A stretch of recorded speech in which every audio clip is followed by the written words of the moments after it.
Hello developer, this is Arjun Verma, your technical friend. So guys, जैसे कि आप सबको पता है, हमने Node.js की कुछ वीडियोस बना चुके हैं ऑलरेडी। हम उम्मीद करता हूँ वो सब आप स्टेप बाय स्टेप देख रहे होंगे। और गाइस, आज की वीडियो में हम देखने वाले हैं कि हम बेसिक एक Node.js का सर्वर कैसे बना सकते हैं और उसको रन कर सकते हैं हमारे ब्राउजर के ऊपर। ठीक है, सबसे पहली चीज हम देखेंगे मेक अ बेसिक सर्वर एक कैसे बनेगा हमारा। ठीक है, फिर हम देखेंगे फंक्शन एज ए पैरामीटर कैसे पास होते हैं Node.js के अंदर, ये चीज हम देखेंगे। देन उसके बाद हम देखेंगे एरो फंक्शन के बारे में, थोड़ा सा एरो फंक्शन क्या होते हैं बेसिकली। देन गाइज उसके बाद हम एक उसकी आउटपुट देखने वाले हैं कि हमारी आउटपुट क्या आती है। देन उसके बाद एक हमारा इंटरव्यू क्वेश्चन होगा जो कि आपको मैं बताऊंगा कि क्या हो सकता है इसी चीज के बीच में से। ठीक है, तो guys without any time waste चलते हैं हमारे स्क्रीन पर कोडिंग की और देखते हैं कि हम इसको कैसे कर सकते हैं। सबसे पहली चीज गाइज, हमने लास्ट वीडियो में यहाँ पर कुछ देखा था कि हम किस तरह से FS मॉड्यूल्स का यूज करके हम यहाँ पर इन चीजों को बना रहे थे, फाइल क्रिएट कर रहे थे, उसके अंदर डेटा पास कर रहे थे, सब कुछ कर रहे थे। अगर मैं इसी को यहाँ से रन कर दूं node index.js फाइल को, तो हमें क्या मिलता था, हमें यहाँ पर आउटपुट मिल रही थी, हमें फंक्शन मिल रहा था जो भी हमने यहाँ पर कंसोल किया हुआ है। इसको मैं यहाँ से अभी हटा देता हूँ, कंट्रोल X करता हूँ। देन अगर नॉर्मली अब मैं इसको हिट करूंगा तो हमें यहाँ पर डन मिलता है। ये वाली चीज, हमारी फाइल क्रिएट हो चुकी है, डाटा हमारा आ चुका है, ये सब चीजें हो रही थी। आज की वीडियो में हम देखने वाले कि हम किस तरह से एक बेसिक सर्वर बना सकते हैं। सर्वर बनाने के लिए आप सबको पता होगा, मैंने लास्ट वीडियो में बताया था कि हमारे पास Node.js के अंदर एक मॉड्यूल होता है HTTP। हम उस HTTP मॉड्यूल का ही यूज करेंगे हमारा एक सर्वर क्रिएट करने के लिए। ठीक है गाइज, उसके लिए हम सबसे पहली चीज क्या करेंगे, सबसे पहले तो हम क्या करते हैं, हम एक काम करेंगे यहाँ पर। सबसे पहली चीज हम बनाते हैं एक नया प्रोजेक्ट। हम सारा प्रोजेक्ट, सारी चीजें इसी में नहीं करते क्योंकि ज्यादा फिर हमारी कंफ्यूजन हो जाएगी, नहीं तो हम इसमें भी कर सकते हैं, नो इशू। हम सबसे पहली चीज क्या करते हैं, सबसे पहले सारे कोड को कमेंट करते हैं। कमेंट करने के बाद हम इसको करते हैं क्लोज ऑल। देन गाइज इसके बाद हम इस फाइल को भी डिलीट कर देते हैं जो हमारी फाइल बनी थी, मूव टू बिन। ठीक है, ये काम हो गया। इस फाइल को भी करो move to bin. Then guys हम यहाँ पर क्या करते हैं, एक फाइल क्रिएट करते हैं जो कि हमारी होगी HTTP सर्वर के लिए हम बना रहे हैं .js। हमने गाइज ये फाइल बनाई, इससे हमें पता लग जाएगा कि हमने बेसिकली इसके अंदर काम क्या करना है। तो गाइज उसके लिए सबसे पहले हम इसको क्लियर कर देते हैं नीचे से हमारे टर्मिनल को भी।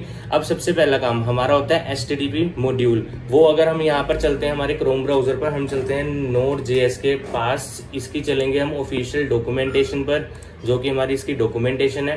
देन गाइज अगर हम इसको स्क्रॉल करते हैं, स्क्रॉल करते हमें यहाँ पर राइट साइड में मिलता है एक HTTP मॉड्यूल। ठीक है जी, HTTP मॉड्यूल मिलता है। अब आपको पता है जो हमारे क्या नाम इसके अंदर पहले से ही मॉड्यूल है, हम सिंपली उसको इंपोर्ट कर सकते हैं डायरेक्टली, बिना कहीं से हम उसको इंस्टॉल किए। हम यहाँ पर क्या करेंगे, हम लिखेंगे const HTTP। ठीक है जी, उसके बाद हम लिखेंगे रिक्वायर लिखने के बाद हम इसके अंदर क्या पास करने वाले हैं, बेसिकली जो हमारा HTTP मॉड्यूल होता है। अब मैं अगर आपको एक चीज दिखाऊं यहाँ पर, सबसे पहली चीज हम यहाँ पर क्या करते हैं, कंसोल ही लगाते हैं, console.log। देन हम इसके अंदर क्या डालेंगे, HTTP हमारा।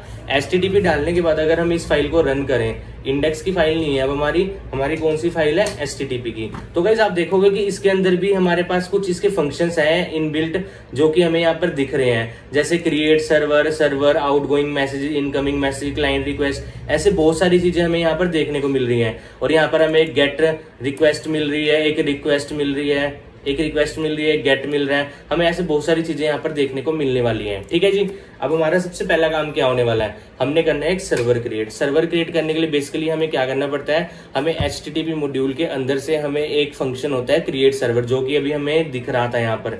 मैं इसको थोड़ा जूम करता हूँ, जूम कर लिएगा इस मैंने। जूम करने के बाद अगर मैं आपको यहाँ पर दिखाऊं, यहाँ पर हमें मिल रहा है एक क्रिएट सर्वर नाम से। अगर मैं इसको कॉपी करूं, कॉपी करने के बाद अगर मैं इसको बोलूं, भाई साहब आप क्या करो, HTTP.create सर्वर एक फंक्शन बनाओ।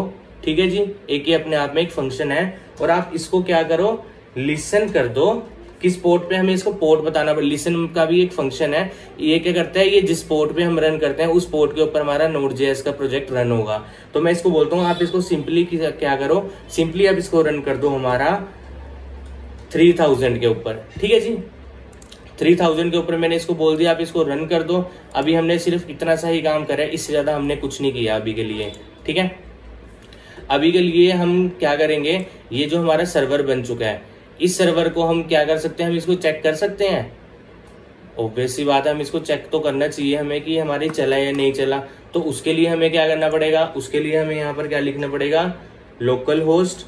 लोकल होस्ट लिखने के बाद अगर मैं यहाँ पर लिखता हूँ 3000, ठीक है जी, 3000 लिख के अगर मैं इसको हिट करूँ, हिट करने के बाद हमें यहाँ पर क्या मिला, हमारा ये सर्वर नहीं चला ये बोल रहे हैं। अब अगर मैं यहाँ पर इसको हिट करता हूँ, हिट किया, हिट करने के बाद अगेन मैंने इसको दोबारा से हिट किया, हिट करते ही क्या हुआ, ये टाइम ले रहा है, थोड़ा सा टाइम क्यों ले रहा है, अभी इस सर्वर के पास क्या है कि अभी कुछ भी डेटा नहीं है हमारा, इसलिए ये अभी थोड़ा सा टाइम ले रहा है। बट अगर मैं इसको प्रॉपर एक बना दूं, क्रिएट कर दूं फंक्शन, तो ये प्रॉपरली लिसन कर पाएगा अपने एक सर्वर को कि इसको डिस्प्ले क्या करना है, इसको पता लगेगा। और जैसे कि आपको मैंने यहाँ पर एक चीज बोल ली है, एक बेसिक सर्वर तो हमने यहाँ से ये वाला क्रिएट कर लिया कि इस तरह से हमारा एक बेसिक सर्वर क्रिएट होता है HTTP का, ठीक है। उसके बाद हमने देखा था कि arrow function as a parameter, मतलब एक फंक्शन है, एक फंक्शन के अंदर हम पूरा का पूरा फंक्शन कैसे पास कर सकते हैं। आपने देखा होगा कि आपने एक फंक्शन के अंदर पैरामीटर पास करते हो, ए बी आपने पास करा, कुछ भी, सिंपली क्या करते हो आप एक ऐसे फंक्शन बनाते हो। आपने यहाँ पर क्या किया, फंक्शन बनाया, फंक्शन बनाया हमने, यहाँ पर फंक्शन नेम का फंक्शन बना, इसके अंदर आप पैरामीटर पास कर दो A एंड B, देन आप क्या करोगे, आप बोलोगे जी रिटर्न कर दो A प्लस बी रिटर्न कर दो। सिंपली आप क्या करोगे, आप बोलोगे जी console.log लगाओ, यहाँ पे नेम अपना फंक्शन को कॉल कर दो और इसके अंदर आप सिंपली 2,2 वैल्यू पास कर दो, ठीक है जी। तो आप इसको जब इसको हिट करोगे, पहले इसको हम कमेंट कर देते हैं, कमेंट के बाद मैं इसको कंट्रोल X करके अगर मैं इसको हिट करूं तो आपको यहाँ पर 4 मिल गया, मतलब आपने एक तरह से पैरामीटर पास कर दिए। अब इसी तरह आप जैसे पैरामीटर पास करते हो, इसी तरह आप एक Node.js के अंदर पूरा का पूरा फंक्शन भी एक फंक्शन के अंदर डाल सकते हो। तो वो चीज कैसे होती है, वो चीज हम इसके अंदर ही देखेंगे।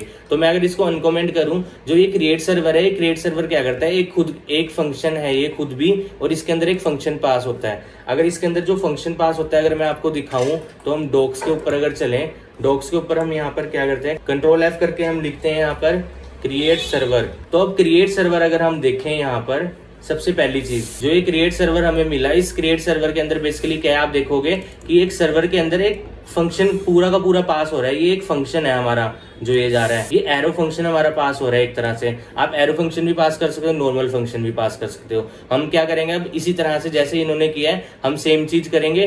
तो मैं टाइम ना लेते हुए मैं सिंपली क्या करता हूँ, इसी को यहाँ से कॉपी करता हूँ, कॉपी करके सिंपली मैं इसके अंदर जाके इसको पेस्ट कर दूंगा। आप भी सोचोगे कि मैंने सीधा कॉपी किया, मैंने खुद से कुछ नहीं लिखा, जो वहां से मिला हमने सेम चीज यहीं पर लिखी है, ठीक है। ये चीज हमने कर दी। अब उसके बाद अगर मैं आपको यहाँ पर दिखाऊं कि इसके अंदर हमने दो चीजें डाली है, एक रिक्वेस्ट और एक रिस्पॉन्स। बेसिकली रिक्वेस्ट क्या होती है, जो क्लाइंट साइड से हम किसी फॉर्म को जब फिल करते हैं तो हम वहां से एक रिक्वेस्ट भेजते हैं API को, तो वही रिक्वेस्ट हमें यहाँ पर मिलती है। देन हमारा सर्वर क्या करता है, Node.js का वो सर्वर बैकएंड से रिस्पॉन्स भेजता है अपने फ्रंट एंड को। तो सिंपली हम क्या करेंगे, एक रिस्पॉन्स ही भेजेंगे। मैं यहाँ पर लिखता हूँ रिस्पॉन्स डॉट राइट। राइट लिखने के बाद मैं सिंपली यहाँ पर क्या करूंगा, this is a new server, ठीक है जी, this is a new server लिखा मैंने। अब देन मैं इसको हिट करता हूं तो यहाँ पर आप देखोगे कि हमारा ये स्टॉप नहीं हुआ, ये अभी वर्किंग में है। अब अगर मैं यहाँ पर जाकर इसको रिफ्रेश करूं तो गाइज आप देखोगे कि यहाँ पर ऑलरेडी हमारा सर्वर वर्क कर रहा है। देखिए यहाँ पर हमारे पास क्या आया, this is a new server, मतलब जो चीज मैंने यहाँ पर लिखी वो चीज हमारे पास आ गई है। आपको पता होगा कि जब भी हम कोई API बनाते हैं, कुछ भी करते हैं, तो वहां पर हम क्या करते हैं, रिस्पॉन्स डॉट राइट हेड लिख देते हैं, जिससे कि अगर 200 वो सही प्रॉपर वर्क करता है तो उसमें हम ये कुछ पास करते हैं, कंटेंट टाइप और टेक्स्ट प्लेन। ये चीज मैं आपको बाद में बताऊंगा जब हम आगे इसके बारे में अच्छे से पढ़ेंगे।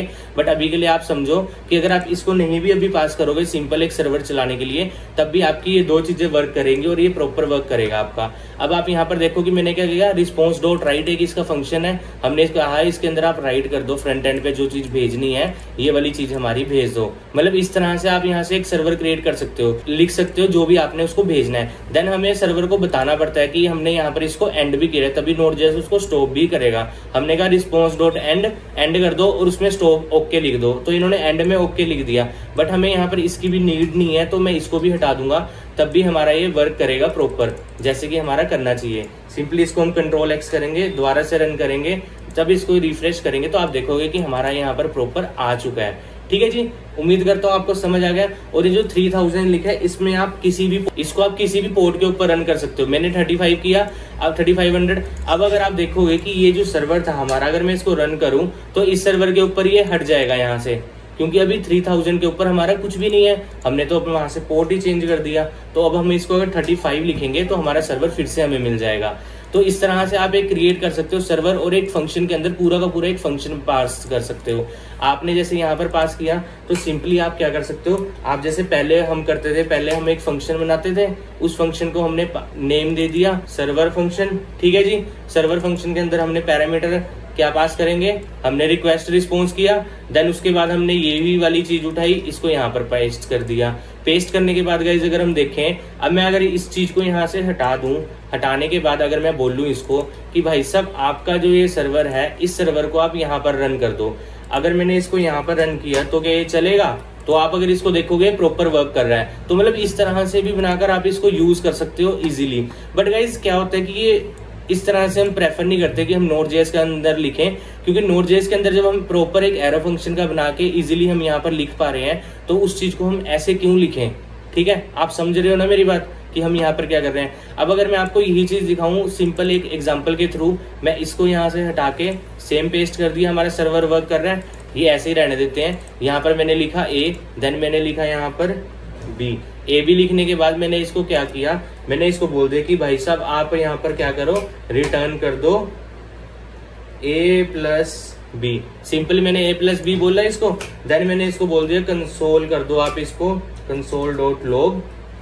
क्या करोगे आप, सर्वर फंक्शन को रन कर दो इसके अंदर। ठीक है जी, फंक्शन के अंदर हमने 2,2 पास किया, तो आपको पता है कि हमारी आउटपुट क्या आने वाली है। तो जैसे ही मैंने इसको हिट किया हमारे पास 4 आया। ठीक है, अब आप एक चीज नोट करना कि हम जब फंक्शन बनाते हैं तो फंक्शन हमारा इतनी सारी लाइन बनी है हमारी कोड इस फंक्शन को चलाने के लिए। बट अगर मैं क्या करूं, मैं सिंपली यहाँ पर लिखूं कॉन्स्ट सेम नेम से मैं एक फंक्शन क्रिएट कर रहा हूं। ठीक है जी, 2 लिख दिया हमने इसके आगे। 2 लिखने के बाद मैं इसको एरो फंक्शन बना देता हूँ। अब एरो फंक्शन बनाने के बाद मैंने इसको क्या बोला, सिंपल सेम चीज करेंगे हम जो चीज यहाँ वर्क कर रही है। यहाँ पर ए बी किया, ए बी करने के बाद मैंने क्या बोला, आप क्या करो ए प्लस बी कर दो बस यहाँ पर। ठीक है जी, और ये जो सर्वर 2 है, इस सर्वर 2 को कोमा डाल के यहाँ पर पेस्ट कर दो। ये यहाँ पर क्या करेंगे, इस फंक्शन को कॉल कर देंगे। देन मैं यहाँ पर अभी बीच में लगा देता हूँ यहाँ पर एक एरो, ताकि हमें अच्छे से दिखे। अब अगर मैं इसको हिट करूं तो आप देखोगे कि इस फंक्शन को भी हम कॉल कर देंगे, सॉरी, तब आप देखोगे कि इसने हमें क्या दिया, नैन दिया, क्योंकि हमने इसमें डेटा नहीं पास किया। तो सिंपली हम इसमें 2 पास करेंगे, तब हमें इसको क्या करना चाहिए, डेटा देना चाहिए। तो आप देखोगे कि इसने भी हमें 4 दिया, इसने भी हमें 4 दिया। बट आप एक चीज नोट करो कि जो आप 3 लाइनों में कोड इतना बड़ा लिख रहे थे, वो आपने सिंपली क्या किया, एक ही लाइन में इतने सी में लिख दिया। तो इसलिए हम प्रेफर करते हैं कि हम एरो फंक्शंस को यूज करें, ताकि वो हमारा काम इजी करें और हमारा कोड ज्यादा कॉम्प्लेक्स ना हो। तो गाइस उम्मीद करता हूँ आपको एरो फंक्शन और नॉर्मल फंक्शन भी अब समझ आ गए होंगे कि बेसिकली क्या है। ये होते हैं हमारे फंक्शंस। अब अगर इसको हम यहाँ से हटा दें जी, इसको हम कमेंट कर दें ऐसे ही, देन हमारा सर्वर हमारा क्रिएट हो चुका है। तो गाइज अब हमारी बारी आती है कि हमारा इंटरव्यू क्वेश्चन बेसिकली आपके लिए क्या बन सकता है। वो आपसे पूछ सकते हैं कि हमारा नोड.जेएस के अंदर सर्वर क्रिएट करने के लिए कौन सा मॉड्यूल यूज होता है। तो आपको पता होना चाहिए HTTP मॉड्यूल यूज होता है। देन आपसे वो पूछ सकते हैं ऐसा कौन सा मॉड्यूल है जिसके अंदर हमारे रिक्वेस्ट और रिस्पॉन्स के पैरामीटर पास होते हैं। तब भी आपको पता होना चाहिए कि हमारे HTTP मॉड्यूल के अंदर रिक्वेस्ट और रिस्पॉन्स के 2 पैरामीटर पास होते हैं, जिसमें हमें रिक्वेस्ट और रिस्पॉन्स मिलती है, जिससे हम क्या करते हैं, क्लाइंट साइड से रिक्वेस्ट लेके अपनी रिस्पॉन्स भेजते हैं बैकएंड से फ्रंट एंड को। ठीक है जी, और इस तरह से हमारा एक प्रॉपर एक सर्वर क्रिएट होता है। सो गाइस उम्मीद करूंगा आपको समझ आ गया होगा कि आप किस तरह से एक अपना बेसिक एक सर्वर क्रिएट कर सकते हो। इसी तरह से हम आगे सर्वर क्रिएट करके हमारी नोड.जेएस की एप्लीकेशन भी पूरी बना सकते हैं, APIs भी क्रिएट कर सकते हैं इसी के अंदर। तो ऐसे हम आगे जो फर्दर वीडियोस बनाएंगे उनमें काम करेंगे। बट गाइज आई होप आपको वीडियो आज की अच्छी लगी होगी। वीडियो अच्छी लगती है तो वीडियो को लाइक कर देना, चैनल को सब्सक्राइब कर लेना, साथ ही बेल आइकन को प्रेस कर लेना फॉर फ्यूचर वीडियोस, क्योंकि अपकमिंग जो भी वीडियोस आएंगे जिससे सबसे पहली नोटिफिकेशन आप तक आए। बाकी गाइज मिलते हैं नेक्स्ट वीडियो में। Thanks for watching this video.